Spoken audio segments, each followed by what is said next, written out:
Implementation देखेंगे using link list.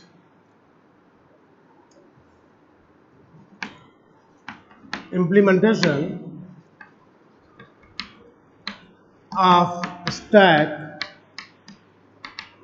Using linked list. चलिए, हम लोग को पता है कि टॉप नाम का एक पॉइंटर होता है जो न्यूली इंसर्टेड आइटम को पॉइंट आउट करता है। तो देखिए, अभी इनिशियली हमारा टॉप नल है, स्टैक एम्प्टी है। हम लोगों ने एक नया नोड क्रिएट कराया, नया नोड क्रिएट हुआ, 10, इसका एड्रेस है 1000। दो पार्ट है, ये है डेटा, ये वाला पार्ट, और ये है हमारा लिंक, कुछ ऐसे, ये डेटा और ये लिंक। लिंक हो जाएगा नल, तो आप इसको पॉइंट आउट करने लगेगा, यहां पे एड्रेस आ जाएगा 1000। ठीक है, फिर चलते हैं आगे की तरफ, एक नोड और क्रिएट कराते हैं। अब क्या होगा, अब जो है, जो नया नोड क्रिएट होगा उसको 10 और ये नल, नया नोड क्रिएट हुआ, तो जो नया नोड क्रिएट होगा उस नए नोड के पास दूसरे वाले नोड का एड्रेस होगा। इसका एड्रेस था 1000, इसका एड्रेस मान लेते हैं 2000, तो यहां पे आ जाएगा 1000। यहां पे डेटा मान लेते हैं 20, टॉप, यहां पे एड्रेस आ जाएगा 2000। और इस तरीके से ये लिस्ट जो है ग्रो करती हुई ऊपर की तरफ जो है जाएगी। देखिए, जब कोई नया नोड इंसर्ट होगा तो नए नोड का एड्रेस टॉप के पास आएगा, और टॉप जिसको पॉइंट आउट कर रहा था उसका एड्रेस नए वाले नोड के लिंक में आ जाएगा। ठीक है, इस तरीके से हमारा स्टैक जो है ग्रो करते हुए नीचे से ऊपर की तरफ जाएगा। चलिए, हम लोग स्ट्रक्चर डिफाइन करते हैं। इंप्लीमेंटेशन हमें सी में देखना है, इसलिए पहले जो जरूरी हेडर फाइल है उसको इंक्लूड कर लिया जाए। तो सबसे जरूरी है इंक्लूड करना alloc.h को, alloc.h। चलिए, स्टैक में जो भी नोड होंगे उनका क्या स्ट्रक्चर होगा उनको बता दिया जाए। Struct stack int data, struct stack link, और एक पॉइंटर ले लेते हैं टॉप यहीं पे, और उसको इनिशियलाइज कर देते हैं नल। नल कैपिटल में है। ये हम लोगों ने स्कीमा देख लिया है, आगे चलते हैं। पुश ऑपरेशन हमें परफॉर्म करना है। चलिए, पुश ऑपरेशन को परफॉर्म किया जाए। तो void push int x, temporary variable की जरूरत पड़ेगी, इसलिए स्ट्रक्ट स्टैक टेम्प। चेक करते हैं क्या अपना टॉप नल के बराबर है।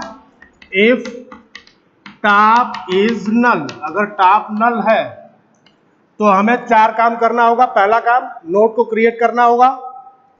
पहला काम, नोड को क्रिएट करना होगा, तो जो नया नोड क्रिएट होगा उसका एड्रेस हम लोग टेम्प में रखेंगे। Struct stack malloc size of struct, शायद इधर आपको फ्रेम से ये बाहर जाता हुआ दिखे, इसलिए साइज ऑफ, फिर नीचे लिख देते हैं साइज ऑफ स्ट्रक्ट स्टैक। चलिए, पहला काम हो गया, नोड क्रिएट हो गया है। दूसरा काम,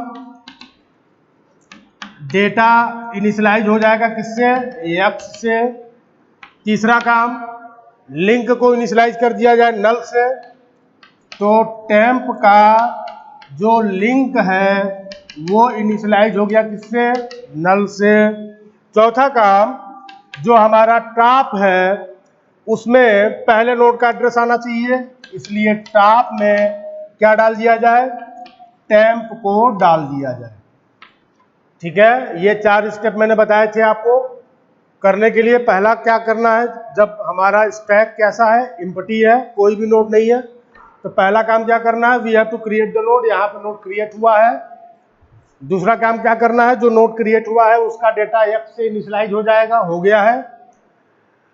जो नया नोड क्रिएट हुआ है वो पहला और आखिरी नोड है, इसलिए उसका लिंक पार्ट नल से इनिशियलाइज होगा, हो गया।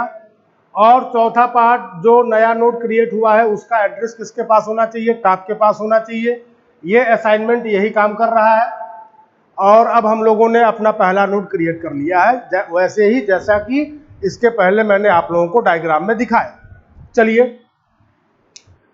जब आप लोग प्रोग्राम लिखेंगे तो ये 1 2 3 4 लिखने की जरूरत नहीं है, क्योंकि ये तो स्टेप थे, जो 4 टास्क हमको परफॉर्म करना था वो मैंने आपको बताया। चलिए चलते हैं एल्स पार्ट में। एल्स पार्ट में आइए। एल्स पार्ट मतलब हमारा स्टैक जो है नॉन एम्प्टी है, कम से कम एक नोड उसमें पड़ा हुआ है। अब क्या करना होगा, तो अब लिखेंगे यहां पे एल्स। चलिए, नया नोड क्रिएट करना होगा, टैब, फिर यमएलआर। देखिए, अगर आप इसको टाइपकास्ट नहीं करोगे तो you are going to get a warning. Reason क्या है, रीजन ये है कि यमएलआर जो है जब भी सक्सेसफुल होता है तो वो हमेशा एक जेनरिक पॉइंटर रिटर्न करता है। ध्यान दीजिए, यहां पे जो टेम्प नाम का पॉइंटर है, it is a pointer of a structure whose name is stack. और राइट साइड में जो वैल्यू आ रही है उसका जो है वो जेनरिक पॉइंटर है। तो लेफ्ट और राइट दोनों साइड का जो टाइप है उसमें मिसमैच हो गया, इसलिए वार्निंग से अगर बचना है तो उसको टाइपकास्ट करना पड़ेगा, पहली चीज। दूसरी चीज, ये जो हमने लिखा है यमएलआर, लोग इसको मैलाक मैलाक बोलते हैं, ये बोलना गलत है। यमएलआर मतलब मेमोरी एलोकेशन। चलिए, तो मैं यहाँ पे इसको टाइपकास्ट कर लेता हूँ। तो टाइपकास्ट कैसे करना है, तो स्ट्रक्ट स्टैक, चलिए टाइपकास्ट हो गया। यमएलआर, फिर साइज ऑफ, कितनी मेमोरी चाहिए, तो हमको जो मेमोरी की रिक्वायरमेंट है that will be computed by the size of operator. चलिए, अब पहला काम ये हो गया, नोड हमने क्रिएट कर लिया। अब टेम्प का जो डेटा है उसको इनिशियलाइज कर दिया जाए किससे, x से। अब ये दूसरा नोड आ रहा है, तो टेम्प का जो लिंक होगा उसमें क्या आ जाएगा भाई साहब, नल आ जाएगा, तो नल कर दीजिए। और ध्यान देना, नहीं ये नल नहीं होगा, क्यों, क्योंकि जो दूसरा नोड होगा वो पहले वाले नोड को होल्ड करेगा। तो टेम्प के लिंक में किसका एड्रेस कौन सी वैल्यू जाएगी, तो वो वैल्यू जाएगी जो टॉप के पास है। ठीक है, जो टॉप के पास है, यानी पहले नोड का एड्रेस दूसरे वाले नोड के लिंक में आ गया। ठीक है, और चौथा काम क्या करना है, टॉप में किसको डाल दिया जाए, तो टेम्प को डाल दिया जाए। This is end of else और this is end of push method. ध्यान दीजिए, दूसरा नोड क्रिएट हुआ है, दूसरे नोड का जो लिंक है उसमें पहले नोड का एड्रेस जाएगा। पहले नोड का एड्रेस किसके पास है, टॉप के पास है, इसलिए टेम्प के लिंक में हमने क्या डाल दिया है, टॉप डाल दिया है। और अब टॉप को किसको पॉइंट आउट करना है, तो टॉप को पॉइंट आउट करना है न्यूली क्रिएटेड नोड को। न्यूली क्रिएटेड नोड का एड्रेस किसके पास है, टेम्प के पास है, तो हमने क्या लिखा, temp is assign to top. हो गया, पुश ऑपरेशन अपना कंप्लीट हो गया। चलिए, अब बात करते हैं पॉप ऑपरेशन की। पॉप ऑपरेशन मतलब नोड को डिलीट करना। चलिए, तो मैं यहां पे लिखता हूं, ऑपरेशन में डिफाइन कर रहा हूं वाइड पॉप। टेम्पररी वेरिएबल की जरूरत पड़ेगी, इसलिए एक टेम्पररी वेरिएबल टेम्प। एक कंडीशन लगा देते हैं, इफ टॉप इज नल, अगर टॉप नल के बराबर है तो मैसेज दे दिया जाए कि स्टैक किस में आ गया है, अंडर फ्लो में आ गया। कहां आ गया है, तो अंडर फ्लो स्टेट में आ गया है। कौन आ गया है, स्टैक। चलिए, एल्स नहीं तो क्या करना है, वो नोड जिसको टॉप पॉइंट आउट करना है उसको डिलीट करना है। चलिए, तो हम एक काम करते हैं, हम एक मैसेज देते हैं, प्रिंटफ %d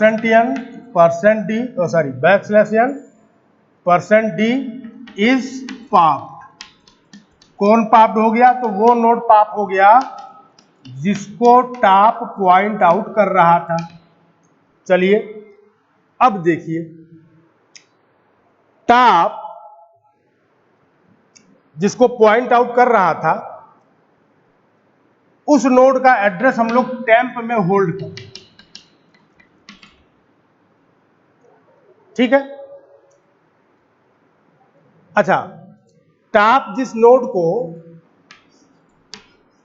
सीन कुछ ऐसा है, ये 2000 है,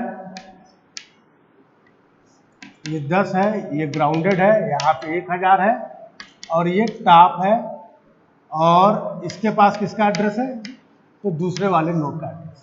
चलिए, तो टॉप जिस नोड को पॉइंट आउट कर रहा है उस नोड के नेक्स्ट में किसका एड्रेस है उसको हमें अपने पास रखना पड़ेगा। तो हमने कहा टेम्प के लिंक में जो एड्रेस है उसको, टॉप के लिंक में जो एड्रेस है उसको मैंने टेम्प में रख लिया है, ठीक है।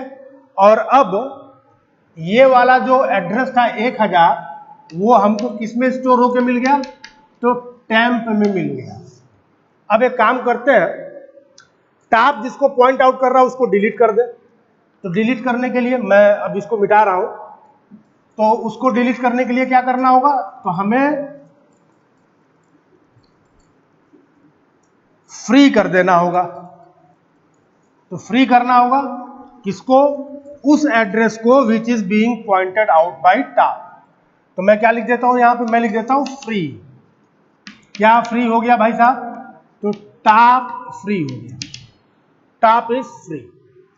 चलिए, टॉप फ्री हो गया, और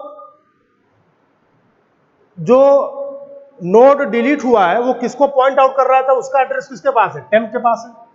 अब क्या किया जाए, टॉप में किसको डाल दिया जाए, टेम्प को डाल दिया जाए, and of else, and of push. Clear है। अब क्या होगा, ये डिलीट हो गया और टॉप किसको पॉइंट आउट करने लगा, तो now top is pointing to the first node. Clear है। चलिए, अब जो है मेन प्रोग्राम हम लोग बनाते हैं, मेन प्रोग्राम बनाते हैं और देखते हैं। तो मेन प्रोग्राम बनाने के लिए void main CLR SCR, sprint को क्लियर कर लिया, डास प्लेटफॉर्म के लिए एप्लीकेबल है। पुश ऑपरेशन हम कॉल कर रहे हैं, पुश 10, पुश 20, पुश 30, 3 नोड हमने पुश कर लिया। चलिए पॉप करते हैं, कॉल करते हैं पॉप, 30 डिलीट होगा, पॉप 20 डिलीट होगा, पॉप 10 डिलीट होगा, पॉप कोई आइटम नहीं बचा हुआ है, इसलिए हमको अंडरफ्लो वाला मैसेज पॉप में जो लिखा था पहला इफ जो था अपना कि इफ टॉप इज नल, तो जब आप चौथा कॉल करोगे पॉप का तो हमारा टॉप नल हो चुका होगा और हमको मैसेज मिल जाएगा अंडरफ्लो का। क्लियर है। तो इस तरीके से हम लोग स्टैक का इंप्लीमेंटेशन करते हैं, कहां पे, यूजिंग लिंक लिस्ट। ठीक है, तो होप कि ये लेक्चर आप लोगों के समझ में आया होगा। Thank you.